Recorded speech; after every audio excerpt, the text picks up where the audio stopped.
If DaVinci Resolve is feeling slow, choppy, or laggy during playback, you're in the right place. In this video, I'm going to show you how to get quicker playback in DaVinci Resolve using a few simple settings that can make a big difference right away.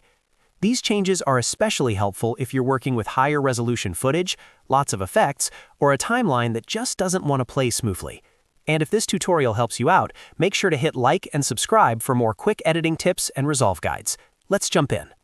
First, look at the very top of the DaVinci Resolve interface and find the Playback menu. This menu gives you several options that affect how smoothly your timeline plays back in real time. One of the fastest ways to improve performance is by lowering the timeline preview quality, so hover over Timeline Proxy Resolution. From here, choose either half or quarter. This reduces the amount of processing your GPU has to handle while you're editing, which can make playback feel much smoother, especially on slower systems or when you're working with heavier media. If you want the quickest response while editing, quarter is the most aggressive option and can give you the biggest performance boost. Half is a nice middle ground if you still want a little more visual clarity while keeping playback responsive. The great thing about this setting is that it doesn't permanently change your footage. It only affects how Resolve previews the timeline during editing, so it's a safe and easy way to speed things up. Next, stay in the Playback menu and look for Render Cache. Make sure this is set to Smart or User. Render Cache helps DaVinci Resolve pre-render sections of your timeline so they can play back more smoothly. If it's set correctly, Resolve can automatically build cache versions of heavy clips, transitions, or effects in the background while you work. When Render Cache is active, you may notice a red bar above clips on the timeline.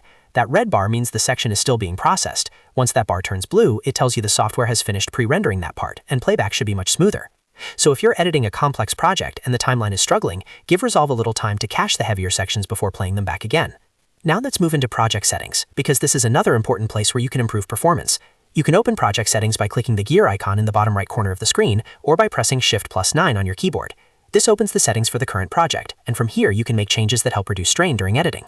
Inside project settings, go to the Master Settings tab, then scroll down until you find the Video Monitoring section. This part controls how Resolve outputs video for monitoring, and lowering it can help reduce the pressure on your system. Even if you're editing in 4K, you can set the video format to a standard HD option like 1080p 24. This can make a noticeable difference, especially if your computer is working hard to display high-resolution video in real time.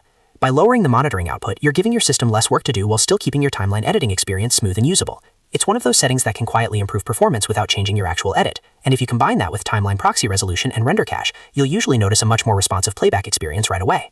So to quickly recap, if you want quicker playback in DaVinci Resolve, go to Playback, lower the Timeline Proxy Resolution to half or quarter, set Render Cache to Smart or User, watch for the red cache bar to turn blue, then open project settings and reduce the video monitoring format to something like 1080p 24. These simple adjustments can make editing feel much faster and more stable.